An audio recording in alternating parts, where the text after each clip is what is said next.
चौथा जब नवरात्र हो कुष्मांडा को ध्याते, जिसने रचा ब्रह्मांड ये पूजन है करवाते।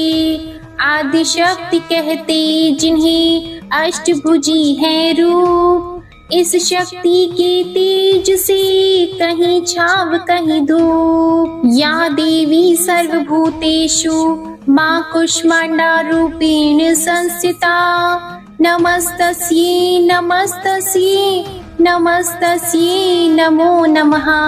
ओम नमः शिवाय। जय माता दी। प्रिय भक्तजनों, आज चैत्र मास की शुक्ल पक्ष की चतुर्थी तिथि है। आज का दिन सौर मंडल की अधिष्ठात्री माता कुष्मांडा को समर्पित है। आज के दिन स्वच्छ मन से माता कुष्मांडा की कथा का श्रवण करने से रोग शोक नष्ट हो जाते हैं, यश बल सुख समृद्धि की प्राप्ति होती है, मन कर्म वचन में पवित्रता आ जाती है और माता कुष्मांडा रोग नाशिनी है, ज्ञान की प्राप्ति कराती है और बुद्धि कौशल का विकास होता है। तो आज मैं आप सभी को चैत्र नवरात्रि में सुनाने जा रही हूँ माता कुष्मांडा की बड़ी ही दुर्लभ कथा। साथ ही हम दुर्गा सप्तशती पाठ का भी श्रवण करेंगे, जिसे कथा में अनिवार्य रूप से सुना जाता है। इस दुर्गा सप्तशती पाठ को सुने बिना कथा का पूर्ण फल प्राप्त नहीं होता। तो आप सभी भक्तजन इन कथाओं को बड़ी ही श्रद्धा और प्रसन्न चित्त मन से सुनिएगा। कौशल देश में सुशील नाम का एक निर्धन ब्राह्मण रहता था। प्रतिदिन मिलने वाली भिक्षा से वह अपने परिवार का भरण पोषण करता था। उसके कई बच्चे थे। प्रातःकाल वह भिक्षा लेने घर से निकलता और सायंकाल लौट आता था। देवताओं, पितरों और अतिथियों की पूजा करने के बाद आश्रित जन को खिलाकर ही वह स्वयं भोजन ग्रहण करता था। इस प्रकार भिक्षा को वह भगवान का प्रसाद समझकर स्वीकार करता था। इतना दुखी होने पर भी वह दूसरों की सहायता के लिए सदैव तत्पर रहता था। यद्यपि उसके मन में अपार चिंता रहती थी, फिर भी वह सदैव धर्म कर्म में लगा रहता था। अपनी इंद्रियों पर उसका पूर्ण नियंत्रण था। वह सदाचारी, धर्मात्मा और सत्यवादी था। उसके हृदय में कभी क्रोध, अहंकार और ईर्ष्या जैसे तुच्छ विकार उत्पन्न नहीं होते थे। एक बार उसके घर के पास सत्यव्रत नामक एक तेजस्वी ऋषि आकर ठहरे। वे एक प्रसिद्ध तपस्वी थे। मंत्रों और विद्याओं का ज्ञाता उनके समान आसपास दूसरा कोई नहीं था। शीघ्र ही अनेक व्यक्ति उनके दर्शनों को आने लगे। सुशील के हृदय में भी उनसे मिलने की इच्छा जागृत हुई और वह उनकी सेवा में उपस्थित हुआ। सत्यव्रत को प्रणाम कर वह बोला, ऋषिवर, आपकी बुद्धि अत्यंत विलक्षण है। आप अनेक शास्त्रों, विद्याओं और मंत्रों के ज्ञाता हैं। मैं एक निर्धन, दरिद्र और असहाय ब्राह्मण हूँ। कृपया मुझे बताइए कि मेरी दरिद्रता किस प्रकार समाप्त हो सकती है। उसने आगे कहा कि मुनिवर, आपसे यह पूछने का केवल इतना ही अभिप्राय है कि मुझ में कुटुंब का भरण पोषण करने की शक्ति आ जाए। धन के अभाव के कारण मैं उन्हें समुचित सुविधाएं और अन्य सुख नहीं दे पा रहा हूँ। हे दयानिधान, तप, दान, व्रत, मंत्र अथवा जप, आप कोई ऐसा उपाय बताने का कष्ट करें जिससे कि मैं अपने परिवार का यथोचित भरण पोषण कर सकूं। मुझे केवल इतने ही धन की इच्छा है जिससे कि मेरा परिवार सुखी हो जाए। यह सुनकर सत्यव्रत ऋषि ने सुशील को भगवती दुर्गा की महिमा बताते हुए नवरात्रि व्रत करने का परामर्श दिया। महर्षि सत्यव्रत ने आगे कहा, हे ब्राह्मण, मैं तुम्हें माता कुष्मांडा की कथा का श्रवण कराता हूँ। इसलिए तुम उसे भली भांति मन लगाकर और साफ स्वच्छ मन से श्रद्धा भाव से उसे श्रवण करो। इसको श्रवण करने मात्र से व्यक्ति की अनेक दुखों का नाश होता है, उसे सुख समृद्धि की प्राप्ति होती है और मन में माता के प्रति भक्ति भाव जागृत होता है। तो हे ब्राह्मण, आज तुम माता कुष्मांडा की कथा का श्रवण करो और माँ भगवती के गुणों को गाओ। यह उस समय की बात है जब ब्रह्मांड अंधकार से भरे हुए एक शून्य के समान था, लेकिन फिर एक दिव्य प्रकाश की किरण चारों ओर फैली अंधेरे उजालों में परिवर्तित होने लगा। उस प्रकाश की कोई सीमा नहीं थी। सहसा प्रकाश एक दिव्य देवी के रूप में बदल गया। वह कोई और नहीं बल्कि स्वयं देवी कुष्मांडा थी। अपनी मंद हल्की हंसी के साथ अंड यानी ब्रह्मांड को उत्पन्न करने के कारण इस देवी को कुष्मांडा नाम से संबोधित किया गया। देवी कुष्मांडा की मुख मुस्कान के कारण ब्रह्मांड का जन्म हुआ है। हे ब्राह्मण, उन्होंने ही पृथ्वी, सभी ग्रहों, चंद्र, सूर्य, तारे और आकाश तथा आकाश गंगाओं को अस्तित्व में लाया।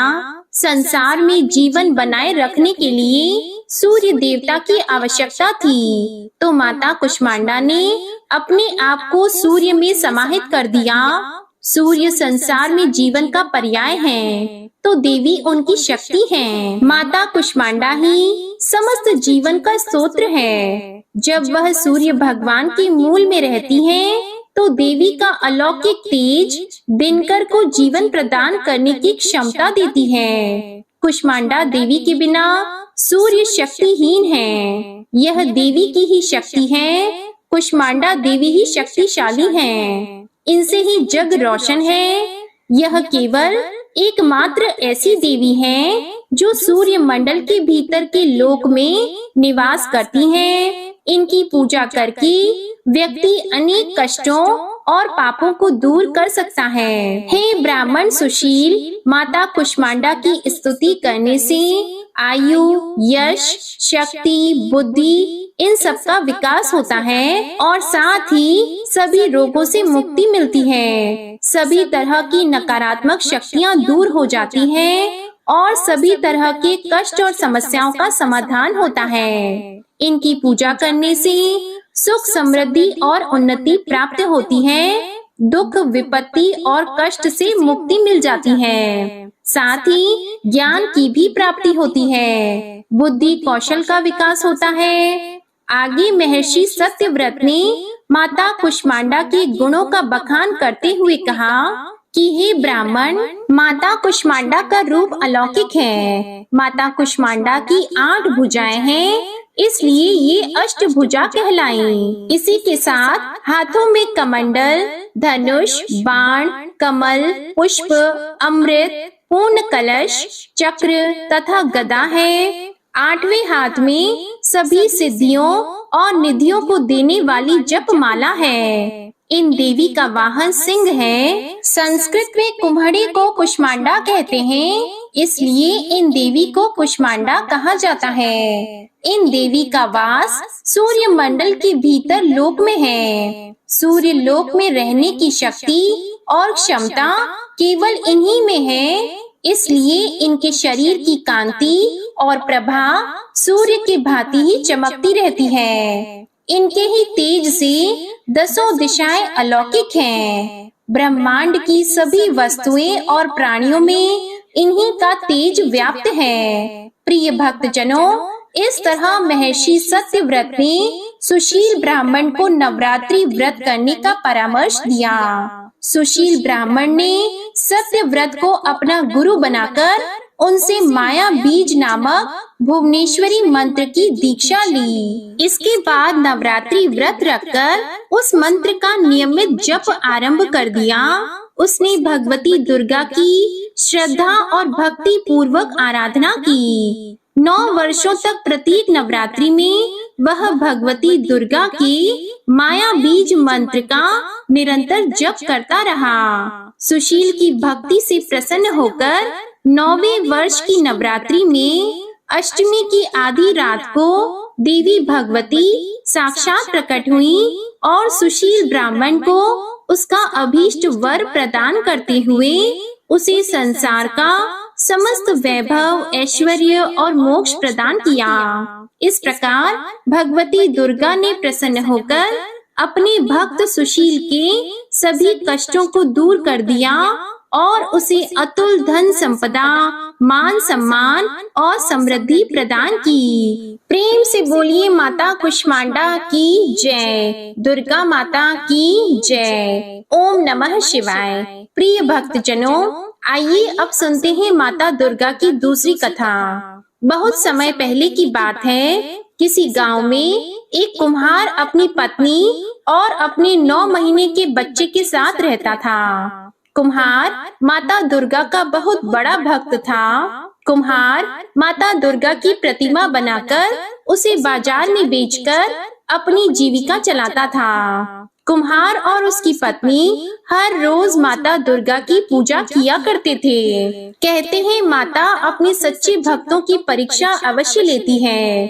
एक बार कुम्हार माँ दुर्गा की प्रतिमा बनाने के लिए मिट्टी को अपने पैरों से रोद रहा था। वह आंखें बंद करके माता दुर्गा का ध्यान करते हुए मिट्टी को रौंद रहा था। कुम्हार की पत्नी खाना बनाने में व्यस्त थी। वह अपने बच्चे को बाहर चारपाई पर सुलाकर चली गई। अचानक बच्चे की नींद खुल गई। वह बच्चा खेलते खेलते वहां आ गया जहां पर उसका पिता कुम्हार माता दुर्गा के ध्यान में मग्न होकर अपने पैरों से मिट्टी को रौंद रहा था। अचानक कुम्हार का बेटा उसके पैरों के नीचे आ गया और कुम्हार ने अपने बच्चे को ही अपने पैरों से मिट्टी के साथ रौंद दिया। कुम्हार का पैर और मिट्टी खून से सन गए। अचानक जब वह बच्चे की माँ भोजन पकाकर बाहर आई, तब उसका बच्चा चारपाई पर नहीं मिला। इसलिए वह अपने पति के पास पहुंची जहां वह मिट्टी को रौंद रहा था। अचानक उसका ध्यान कुम्हार के पैर पर गया। वह कुम्हार के हाथ को पकड़कर मिट्टी से बाहर खींच लेती है। तब जाकर कुम्हार अपने होशो हवास में आता है। यह देखकर कुम्हार और उसकी पत्नी बेटे को हाथ में लेकर रोने लगी कि मैंने यह क्या कर दिया, अपने ही बच्चे को मार दिया।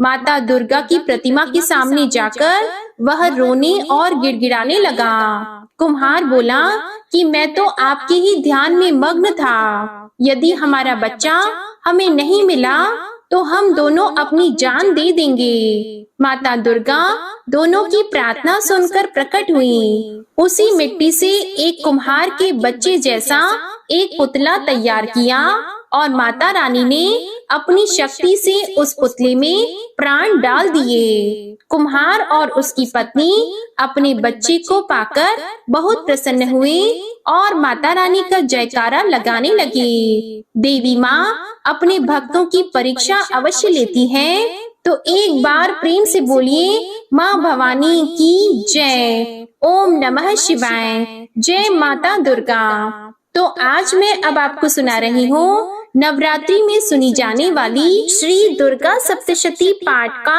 अध्याय 1, 2 और 3 का वर्णन। तो सबसे पहले आप सुनिए अध्याय 1। इस अध्याय में मेधा ऋषि का राजा सुरथ और समाधि का देवी की महिमा बताने का वर्णन है। महर्षि मार्कंडेय जी बोले, सूर्य के पुत्र सावर्णी की उत्पत्ति की कथा विस्तार पूर्वक कहता हूँ, सुनो। सावर्णी महामाया की कृपा से जिस प्रकार मनवंतर के स्वामी हुए, उसका भी हाल सुनो। पहले स्वरोचिष नामक राज्य था। वह प्रजा को अपने पुत्र के समान मानते थे, तो भी कोलाद विध्वंसी राजा उनके शत्रु बन गए। दुष्टों को दंड देने वाले राजा सुरथ की उनके साथ लड़ाई हुई। कोला विध्वंसियों की संख्या में कम होने पर भी राजा सुरथ युद्ध में उनसे हार गए। तब वह अपने नगर में आ गए। केवल अपने देश का राज्य ही उनके पास रह गया और वह उसी देश के राजा होकर राज्य करने लगे, किंतु उनके शत्रुओं ने उन पर वहां आक्रमण किया। राजा को बलहीन देखकर उसके दुष्ट मंत्रियों ने राजा की सेना और खजाना अपने अधिकार में कर लिया। राजा सुरथ अपने राज्य अधिकार को हार कर शिकार खेलने के बहाने घोड़े पर सवार होकर वहां से एक भयंकर वन की ओर चले गए। उस वन में उन्होंने महर्षि मेधा का आश्रम देखा। वहाँ मेधा महर्षि अपने शिष्यों तथा मुनियों से सुशोभित बैठे हुए थे और वहाँ कितने ही हिंसक जीव परम शांति भाव से रहते थे। राजा सुरथ ने महर्षि मेधा को प्रणाम किया और महर्षि ने भी उनका उचित सत्कार किया। राजा सुरथ महर्षि के आश्रम में कुछ समय तक ठहरे। अपने नगर की ममता के आकर्षण से राजा अपने मन में सोचने लगे, पूर्व काल में पूर्वजों ने जिस नगर का पालन किया था वह आज मेरे हाथ से निकल गया। मेरे दुष्ट एवं दुरात्मा मंत्री मेरे नगर की अब धर्म से रक्षा कर रहे होंगे या नहीं। मेरा प्रधान हाथी जो कि सदा मद की वर्षा करने वाला और शूरवीर था, मेरे वैरियों के वश में होकर न जाने क्या दुख भोग रहा होगा। मेरे आज्ञाकारी नौकर जो मेरी कृपा से धन और भोजन पाने से सदैव सुखी रहते थे और मेरे पीछे पीछे चलते थे, वह अब निश्चय ही दुष्ट राजाओं का अनुसरण करते होंगे तथा मेरे दुष्ट एवं दुरात्मा मंत्रियों द्वारा व्यर्थ ही धन को व्यय करने से संचित किया हुआ मेरा खजाना एक दिन अवश्य खाली हो जाएगा। इस प्रकार की बहुत सी बातें सोचता हुआ राजा निरंतर दुखी रहने लगा। एक दिन राजा सुरथ ने महर्षि मेधा के आश्रम के निकट एक वैश्य को देखा। राजा ने उससे पूछा, भाई तुम कौन हो? यहाँ तुम्हारे आने का क्या कारण है और तुम मुझे शोकग्रस्त अनमने से दिखाई देते हो, इसका क्या कारण है? राजा के यह नम्र वचन सुनकर वैश्य ने महाराज सुरथ को प्रणाम करके कहा। वैश्य बोला, राजन मेरा नाम समाधि है, मैं धनियों के कुल में उत्पन्न एक वैश्य हूँ। मेरे दुष्ट स्त्री पुत्र आदिकों ने लोभ से मेरा सब धन छीन लिया है और मुझे घर से निकाल दिया है। मैं इस तरह से दुखी होकर इस वन में चला आया हूँ और यहाँ रहता हुआ मैं इस बात को भी नहीं जानता कि अब घर में इस समय सब कुशल हैं या नहीं। यहाँ मैं अपने परिवार का आचरण संबंधी कोई समाचार भी नहीं पा सकता कि वह घर में इस समय कुशल पूर्वक है या नहीं। मैं अपने पुत्रों के संबंध में यह भी नहीं जानता कि वह सदाचारी हैं या दुराचार में फंसे हुए हैं। राजा बोले, जिस धन के लोभी स्त्री पुत्रों ने तुम्हें घर से निकाल दिया है, फिर भी तुम्हारा मन उनसे क्यों प्रेम करता है? वैश्य ने कहा, मेरे विषय में आपका ऐसा कहना ठीक है, किंतु मेरा मन इतना कठोर नहीं है। यद्यपि उन्होंने धन के लोभ में पड़कर पितृ स्नेह को त्याग कर मुझे घर से निकाल दिया है, तो भी मेरे मन में उनके लिए कठोरता नहीं आती। हे महामते, मेरा मन फिर भी उनमें क्यों फंस रहा है, इस बात को जानता हुआ भी मैं नहीं जान रहा। मेरा चित्त उनके लिए दुखी है। मैं उनके लिए लंबी लंबी सांसें ले रहा हूँ। उन लोगों में प्रेम नाम को नहीं है, फिर भी ऐसे निस्नेहियों के लिए मेरा हृदय कठोर नहीं होता।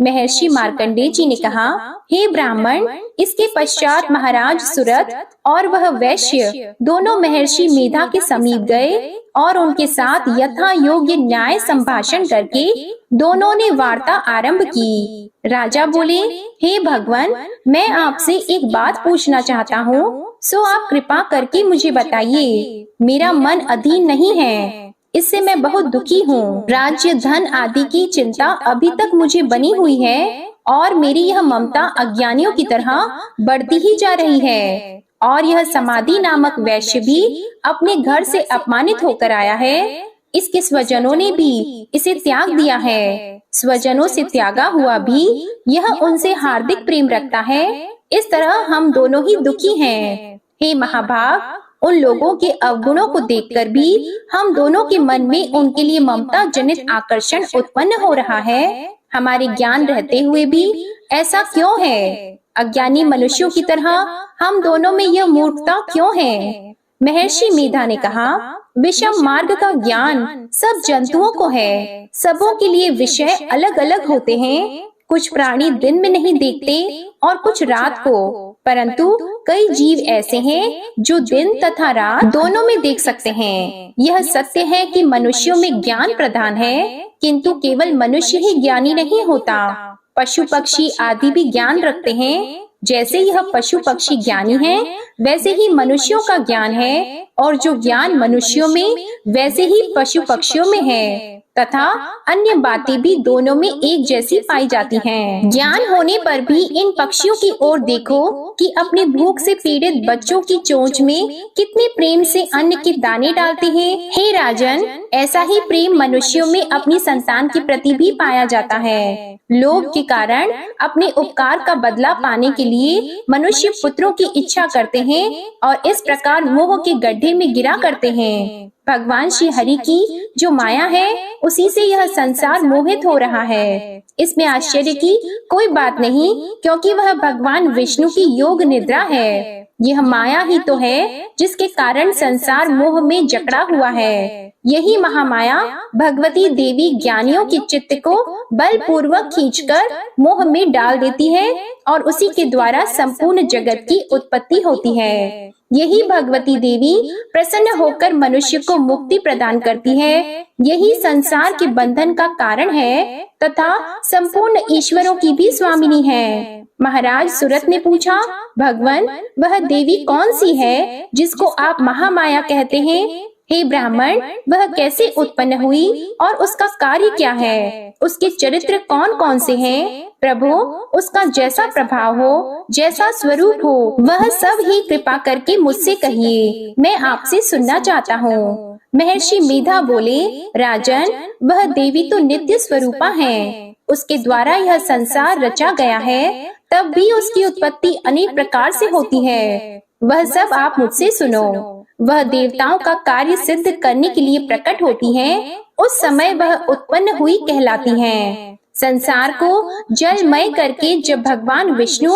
योग निद्रा का आश्रय लेकर शेष शैया पर सो रहे थे, तब मधु कैटभ नाम के दो असुर उनके कानों के मैल से प्रकट हुए और वह श्री ब्रह्मा जी को मारने के लिए तैयार हो गए। श्री ब्रह्मा जी ने जब उन दोनों को अपनी ओर आते देखा और यह भी देखा कि भगवान विष्णु योग निद्रा का आश्रय लेकर सो रहे हैं, तो वह उस समय श्री भगवान को जगाने के लिए उनके नेत्रों में निवास करने वाली योग निद्रा की स्तुति करने लगे। श्री ब्रह्मा जी ने कहा, हे देवी, तुम ही स्वाहा, तुम ही स्वधा और तुम ही वष्टकार हो। स्वर भी तुम्हारा ही स्वरूप है, तुम ही जीवन देने वाली सुधा हो। नित्य अक्षर प्रणव में अकार, उकार, मकार, इन तीनों में माताओं के रूप में तुम ही स्थित हो। इनके अतिरिक्त जो बिंद पथ अर्ध मात्रा है, जिसका कि विशेष रूप से उच्चारण नहीं किया जाता है, हे देवी, वह भी तुम ही हो।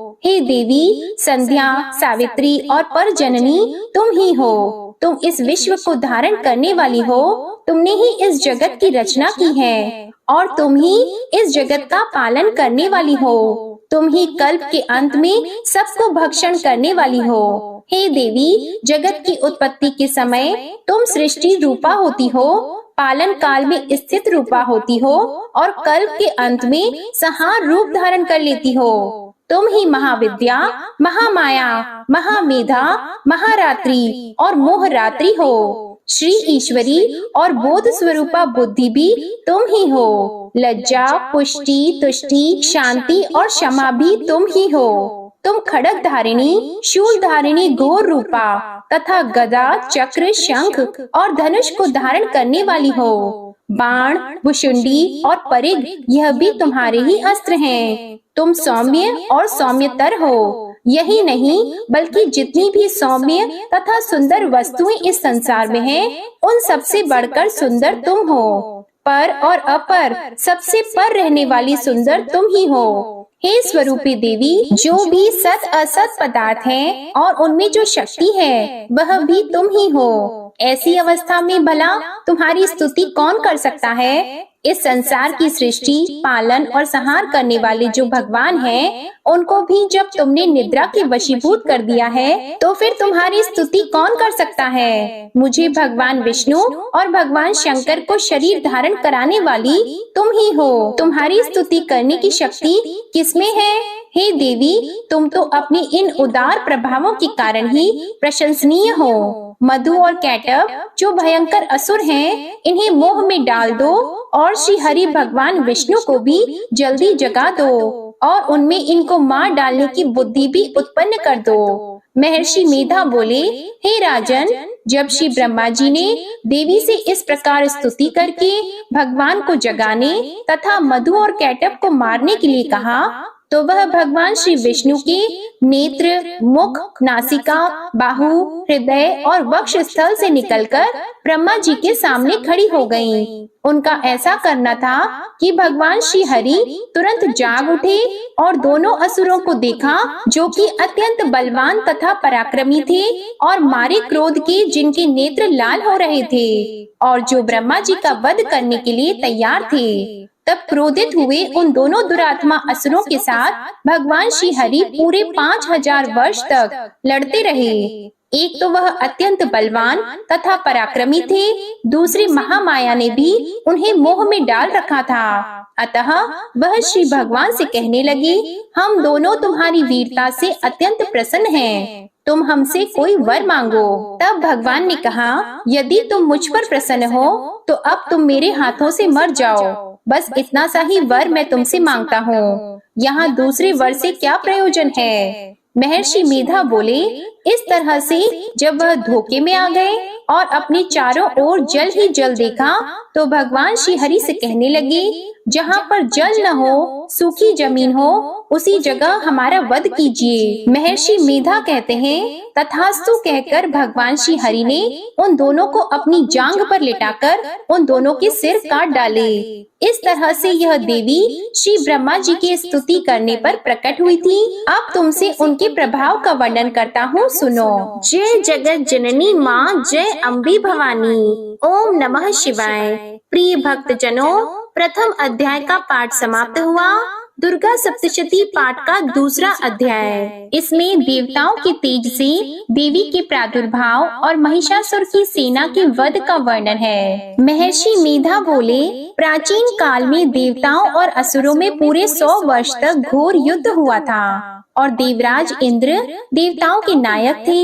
इस युद्ध में देवताओं की सेना परास्त हो गई थी और इस प्रकार संपूर्ण देवताओं को जीतकर महिषासुर इंद्र बन बैठा था। युद्ध के पश्चात हारे हुए देवता प्रजापति श्री ब्रह्मा को साथ लेकर उस स्थान पर पहुँचे जहाँ पर श्री भगवान शंकर विराजमान थे। देवताओं ने अपनी हार का सारा वृतांत भगवान श्री विष्णु और शंकर जी से कह सुनाया। वह कहने लगे, हे प्रभु, महिषासुर सूर्य, चंद्रमा, इंद्र, अग्नि, वायु, यम, वरुण तथा अन्य देवताओं के सब अधिकार छीनकर सबका अधिष्ठाता स्वयं बन बैठा है। उसने समस्त देवताओं को स्वर्ग से निकाल दिया है। वह मनुष्यों की तरह पृथ्वी पर विचर रहे हैं। दैत्यों की सारी करतूत हमने आपको सुना दी है और आपकी शरण में इसलिए आए हैं कि आप उनके वध का कोई उपाय सोचें। देवताओं की बातें सुनकर भगवान श्री विष्णु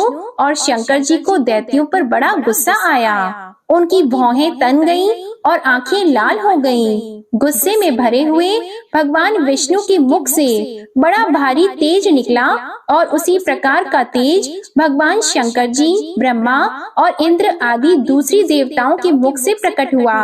फिर वह सारा तेज एक में मिल गया और तेज का पुंज वह ऐसा दिखता था जैसे कि जाज्वल्यमान पर्वत हो। देवताओं ने देखा कि उस पर्वत की ज्वाला चारों ओर फैली हुई थी और देवताओं के शरीर से प्रकट हुए तेज की किसी अन्य तेज से तुलना नहीं हो सकती थी। एक स्थान पर इकट्ठा होने पर वह तेज एक देवी के रूप में परिवर्तित हो गया और अपने प्रकाश से तीनों लोकों में व्याप्त जान पड़ा। वह भगवान शंकर का तेज था। उससे देवी का मुख प्रकट हुआ। यमराज के तेज से उसके शरीर के बाल बने। भगवान श्री विष्णु के तेज से उसकी भुजाएं बनी और चंद्रमा के तेज से दोनों स्तन और इंद्र के तेज से जंघा तथा पिंडली बनी और पृथ्वी के तेज से नितंब भाग बना। ब्रह्मा के तेज से दोनों चरण और सूर्य के तेज से उनकी अंगुलियां पैदा हुई। वसुओं के तेज से हाथों की अंगुलियां एवं कुबेर के तेज से नासिका बनी। प्रजापति के तेज से उसके दांत और अग्नि के तेज से उसके नेत्र बने। संध्या के तेज से उसकी भौहें और वायु के तेज से उसके कान प्रकट हुए थे। इस प्रकार उस देवी का प्रादुर्भाव हुआ था। महिषासुर से पराजित देवता उस देवी को देखकर अत्यंत प्रसन्न हुए। भगवान शंकर जी ने अपने त्रिशूल से एक त्रिशूल निकालकर उस देवी को दिया और भगवान विष्णु ने अपने चक्र में से एक चक्र निकालकर उस देवी को दिया।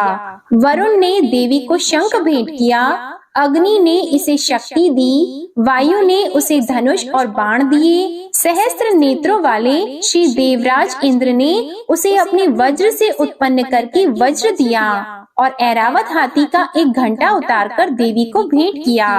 यमराज ने उसे काल दंड में से एक दंड दिया, वरुण ने उसे पाश दिया, प्रजापति ने उस देवी को स्फटिक की माला दी और ब्रह्मा जी ने उसे कमंडलू दिया। सूर्य ने देवी के समस्त रोमों में अपनी किरणों का तेज भर दिया। काल ने उसे चमकती हुई ढाल और तलवार दी और उज्जवल हार और दिव्य वस्त्र उसे भेंट किए और इनके साथ ही उसने दिव्य चूड़ामणि दी, 2 कुंडल, कंकड़, उज्जवल अर्धचंद्र, बाहों के लिए बाजूबंद, चरणों के लिए नुपुर, गले के लिए सुंदर हंसली और अंगुलियों के लिए रत्नों की बनी हुई अंगूठियां उसे दी। विश्वकर्मा ने उनको फरसा दिया और उसके साथ ही कई प्रकार के अस्त्र और अभेद्य कवच दिए और इसके अतिरिक्त उसने कभी न कुम्हालने वाले सुंदर कमलों की मालाएं भेंट की। समुद्र ने सुंदर कमल का फूल भेंट किया, हिमालय ने सवारी के लिए सिंह और तरह तरह के रत्न देवी को भेंट किए। यक्षराज कुबेर ने मधु से भरा हुआ पात्र और शेष नाग ने उन्हें बहुमूल्य मणियों से विभूषित नागहार भेंट किया। इसी तरह दूसरे देवताओं ने भी उसे आभूषण और अस्त्र देकर उसका सम्मान किया। इसके पश्चात देवी ने उच्च स्वर से गर्जना की। उसके इस भयंकर नाद से आकाश गूंज उठा। देवी का वह उच्च स्वर से किया हुआ सिंहनाद समा न सका। आकाश उनके सामने छोटा प्रतीत होने लगा। उससे बड़े जोर की प्रतिध्वनि हुई, जिससे समस्त विश्व में हलचल मच गई और समुद्र कांप उठे, पृथ्वी डोलने लगी और सबके सब पर्वत हिलने लगे। देवताओं ने उस समय प्रसन्न होकर सिंह वाहिनी जगतमयी देवी से कहा, देवी तुम्हारी जय हो। इसके साथ महर्षियों ने भक्ति भाव से विनम्र होकर उनकी स्तुति की। संपूर्ण त्रिलोकी को शोक मग्न देखकर दैत्यगण अपनी सेनाओं को साथ लेकर और हथियार आदि सजाकर उठ खड़े हुए। महिषासुर के क्रोध की कोई सीमा नहीं थी। उसने क्रोध में भरकर कहा, यह सब क्या उत्पात है। फिर वह अपनी सेना के साथ उस ओर दौड़ा जिस ओर से भयंकर नाद का शब्द सुनाई दिया था और आगे पहुंचकर उसने देवी को देखा, जो कि अपनी प्रभा से तीनों लोकों को प्रकाशित कर रही थी। उसके चरणों के भार से पृथ्वी दबी जा रही थी। माथे के मुकुट से आकाश में एक रेखा सी बन रही थी और उसके धनुष के टंकार से सब लोग क्षुब्ध हो रहे थे। देवी अपनी सहस्त्रों भुजाओं को संपूर्ण दिशाओं में फैलाए खड़ी थी। इसके पश्चात उनका दैत्यों के साथ युद्ध छिड़ गया और कई प्रकार के अस्त्र शस्त्रों से सब की सब दिशाएं उद्भासित होने लगी। महिषासुर की सेना का सेनापति चिक्षुर नामक एक महान असुर था। वह आगे बढ़कर देवी के साथ युद्ध करने लगा और दूसरे दैत्यों की चतुरंगिनी सेना साथ लेकर चामर भी लड़ने लगा और 60,000 महारथियों को साथ लेकर उदग्र नामक महादैत्य आकर युद्ध करने लगा और महाहनु नामक असुर 1 करोड़ रथियों को लेकर, असिलोमा नामक असुर 5 करोड़ सैनिकों को साथ लेकर युद्ध करने लगा। वाशकल नामक असुर 60 लाख असुरों के साथ युद्ध में आ डटा।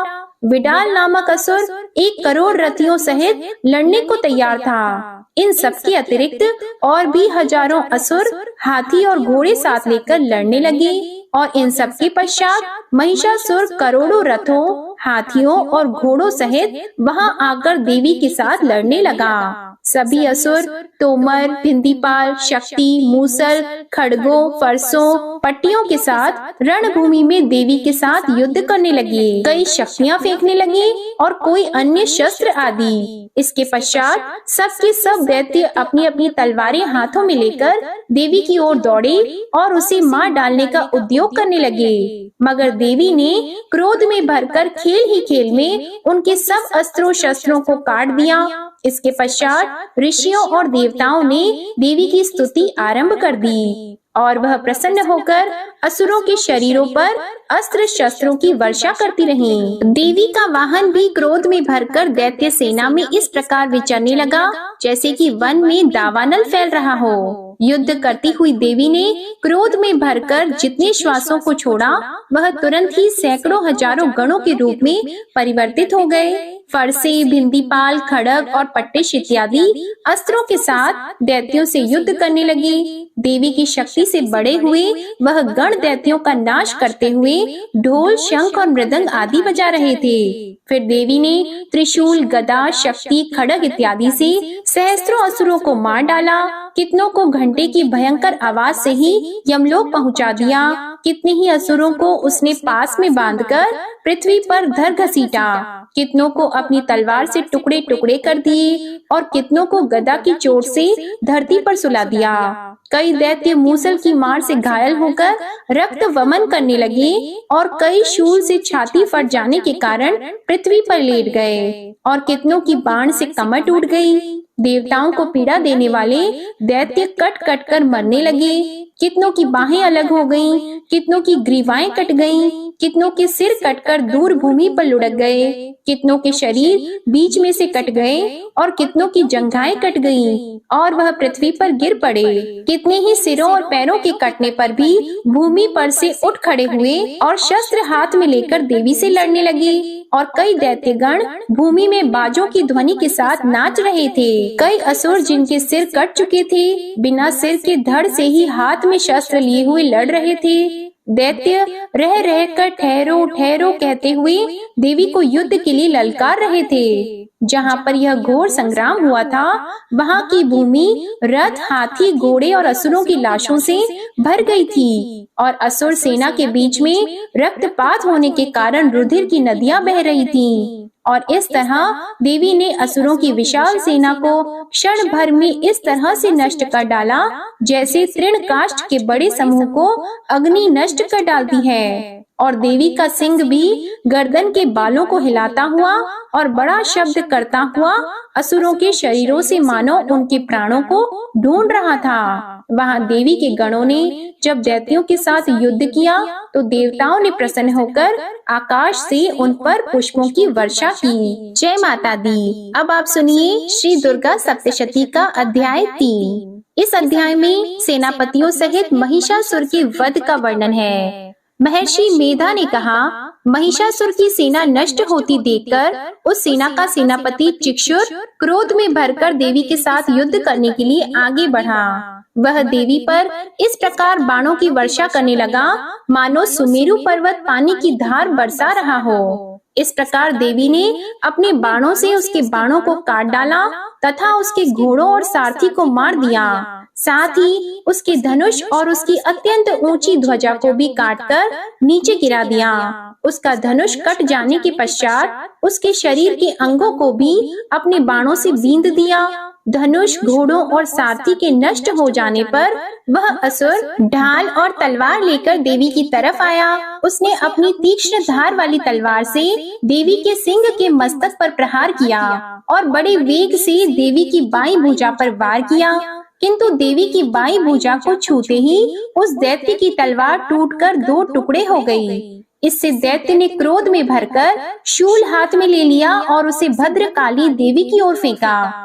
देवी की ओर आता हुआ वह शूल आकाश से गिरते हुए सूर्य के समान प्रज्वलित हो उठा। उस शूल को अपनी ओर आते हुए देखकर देवी ने भी शूल छोड़ा और महाअसुर के शूल के 100 टुकड़े कर दिए और साथ ही महाअसुर के प्राण भी हर लिए। चिक्षुर के मरने पर देवताओं को दुख देने वाला चामर नामक दैत्य हाथी पर सवार होकर देवी से लड़ने के लिए आया और उसने आने के साथ ही शक्ति से प्रहार किया, किंतु देवी ने अपनी हुंकार से ही उसे तोड़कर पृथ्वी पर डाल दिया। शक्ति को टूटा हुआ देखकर दैत्य ने क्रोध से लाल होकर शूल को चलाया, किंतु देवी ने उसको भी काट दिया।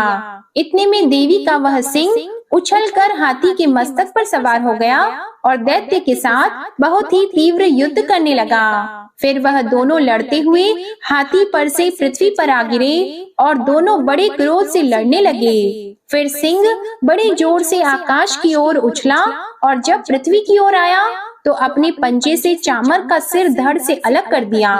क्रोध से भरी हुई देवी ने शिला और वृक्ष आदि की चोटों से उदग्र को भी मार दिया। कराल को दांतों, मुक्कों और थप्पड़ों से चूर्ण कर डाला।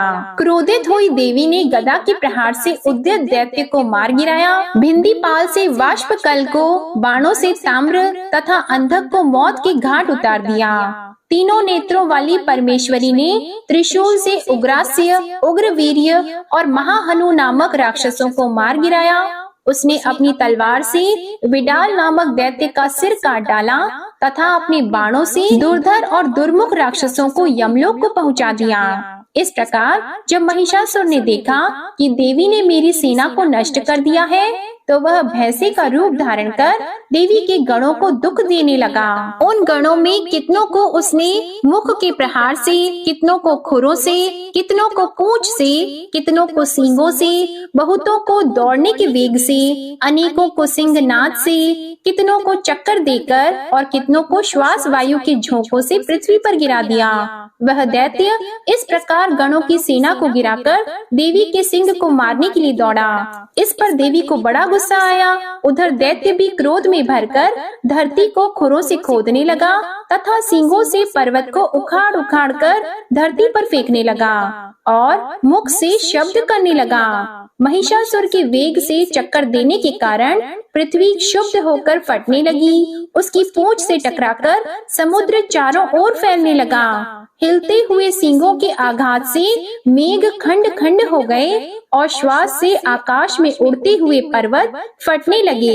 इस तरह क्रोध में भरे हुए राक्षस को देखकर चंडिका को भी क्रोध आ गया और वह उसे मारने के लिए क्रोध में भर गई। देवी ने 5 फेंक कर दैत्य को बांध लिया और उसने बंध जाने पर दैत्य का रूप त्याग दिया और सिंह का रूप बना लिया। और ज्यों ही देवी उसका सिर काटने के लिए तैयार हुई कि उसने पुरुष का रूप बना लिया, जो कि हाथ में तलवार लिए हुए था। देवी ने तुरंत ही अपने बाणों के साथ उस पुरुष को उसकी तलवार ढाल सहित बींध डाला।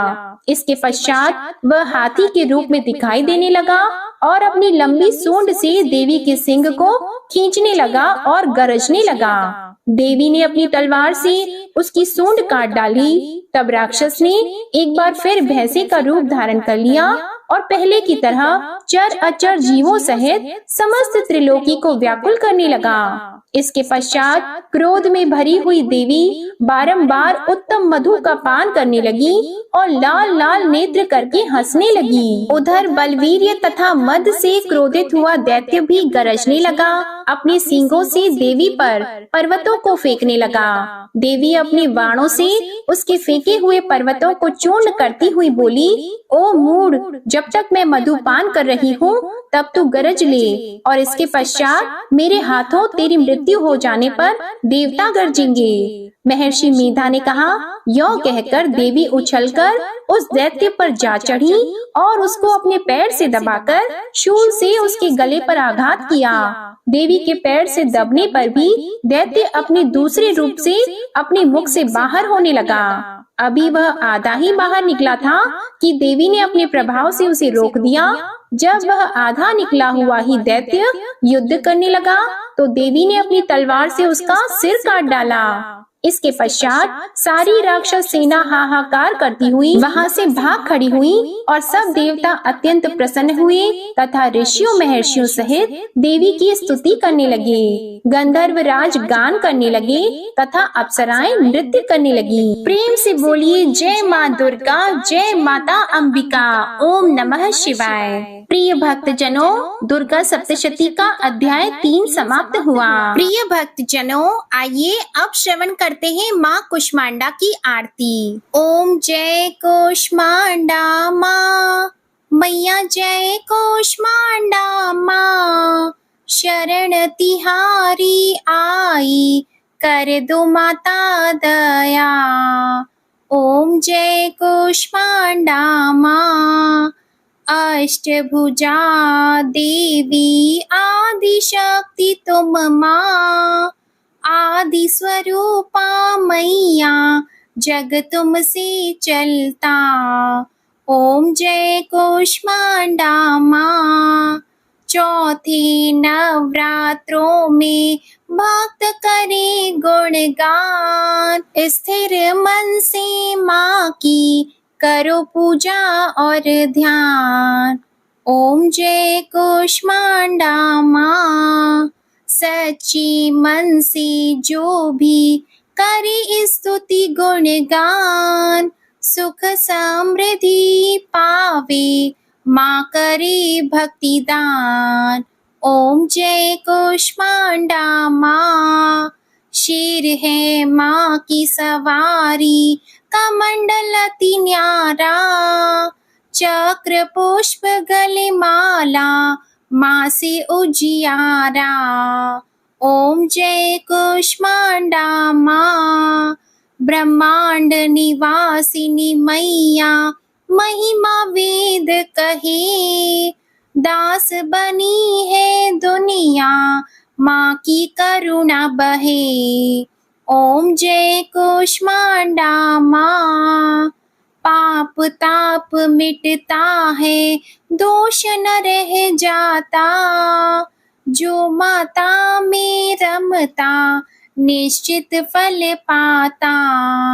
ओम जय कुष्मांडा माँ, अष्ट सिद्धियाँ माता भक्तों को दान करे, व्याधि मैया हरती सुखों से पूर्ण करे। ओम जय कुष्मांडा माँ, कुष्मांडा मैया की आरती नित्य गाओ, माँ करेगी सब संभव, माँ की शरण में आओ।